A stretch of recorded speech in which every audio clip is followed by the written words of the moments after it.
Hi, I'm Pastor M. Webster Turgot, Senior Pastor of the Maranatha Seventh-day Adventist Church, and this is another episode of Faith Encounters, where we live faith through the eyes and stories of fellow believers. Welcome back, everybody, to our Faith Encounters series. This is episode number 3. So we are making progress. I have with me here a group of wonderful young people, actually 2 couples, and that they will be rapping with me for a little bit here in this episode. Let me begin by asking them to introduce themselves. My name is Stuart McKenzie, and I serve as an elder here at Maranatha Estate Church. My name is Tiffany McKenzie, and I serve in various roles here at Maranatha. My name is Natalie Bailey, and I also serve in various roles here at Maranatha. My name is Ben Bailey, and I'm a servant of the Lord. Amen. Thank you so much. So we all are members of one big important community, and that is the Maranatha Church. So in any community, relationships are important. We cannot stress the importance of relationships in any community that you belong. So we want to talk a little bit just in general here. What makes relationships work in a community such as ours here at Maranatha? What are some of the ingredients? What are some of the things that we need to make our relationships work? I would say that the first thing that comes to mind when we speak about relationships and what makes them really tick and make them work is an authentic connection between two people.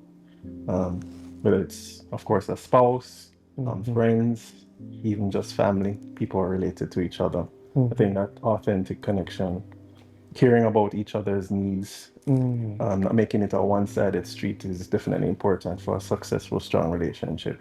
So we have to learn in a relationship to give and take, so to speak, so that both people feel like they're being catered to.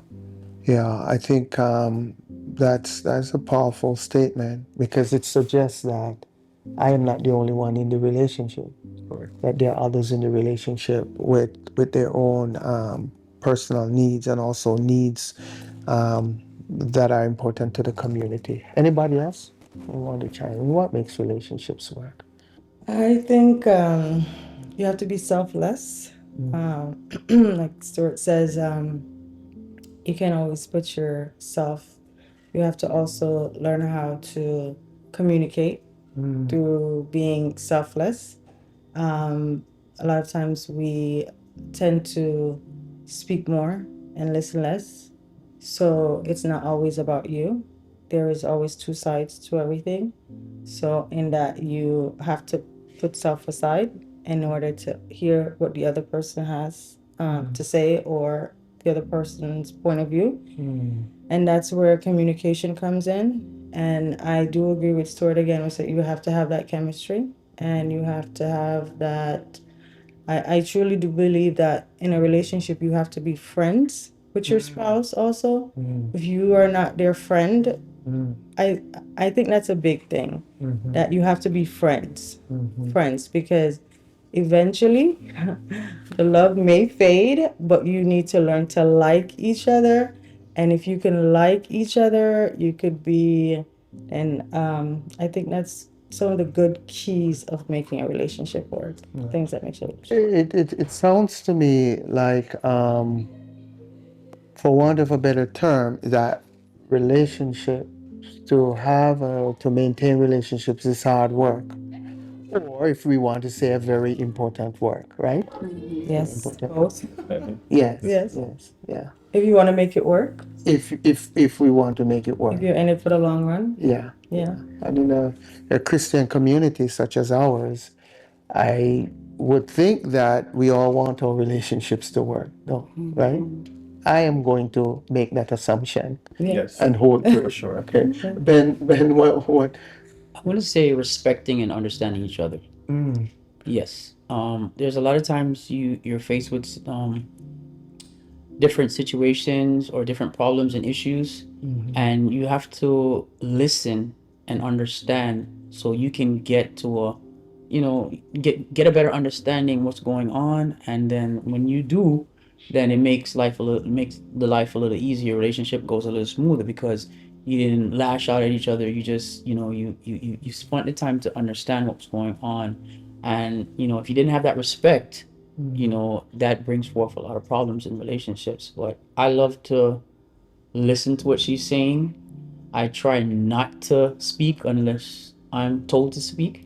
So I like to listen first, and when you listen, you will learn. Trust me, it's key in a marriage. You have to listen to your wife. Okay. Tiffany. I think in any relationship, whether it's friendship or church members or marriage, vulnerability is super important. All relationships can always stay at a surface level, but really to take it to the next level, there has to be vulnerability. And I think, especially in a church, I think even something that like young adults are looking for, why there may even be an issue with young adults leaving the church is because there's not a lot of vulnerability. People are not vulnerable to want to share their stories. And if I don't feel comfortable, if I don't have the relationship, if I don't have the connection with you, I'm never going to want to be vulnerable with you. And that's what takes any relationship to the next level. Yeah, that's important. But, I'm afraid. Somebody might say, I am afraid to really share myself because I don't know what you will do with it. But you're right. Unless we're willing to move from the surface and start to really connect at deeper levels, our relationships cannot be successful. And I think that's where a true friendship comes in. Like, for instance, this one, I've been his friend for over 30 years. We've known each other for over 30 years. We grew up together. We were friends. And I think that's one of the biggest part of our relationship, that we're friends. We can hang out with each other. And once you let that part go and you see that this person is for you, then that vulnerability, it comes in. Then you can allow yourself to be vulnerable around that person. So I think a true friendship, starting at a friendship basis and learning how to build from that, it's also a key point in building relationship. Would you all agree that there are certain, I would say, biblical virtues, though, in a marriage relationship as well as in a community such as ours, that are important to not only strike up a friendship and relationship, but to maintaining those? I'm thinking of virtues like patience. You think that's important? Why is, for example, patience? I know there are other virtues, but why is patience so important in relationships? Boy, let me tell you. Patience, And patience, as a patience. yes. When you first start, you have to learn to be patient. If you don't learn, it's not going to work. I've learned. For me, I had to learn to be patient before I can become vulnerable, because I had to learn.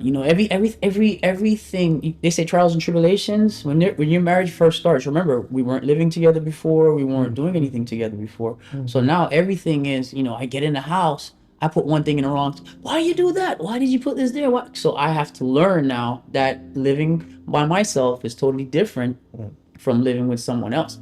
So now the communication comes in right there, because, dear, where do you want me to put this, dear? Where do you want to put that? You don't want to put it in the wrong spot, because when you put it in the wrong spot, then that becomes a problem. So you have to communicate, learn what she likes, what she doesn't like, and then you start to, the love that you have inside of you helps you, and love and prayer helps you get to a point where you can say, darling, I'm willing to do what you want. Tell me and I will go.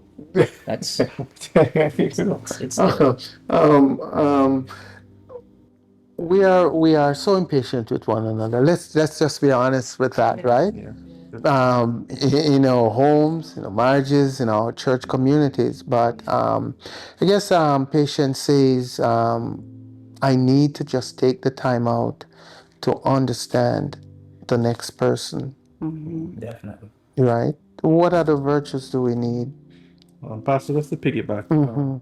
speaking about patience, I'm thinking from a biblical point of view. Mm-hmm. I think about even Christ and his relationship with his disciples.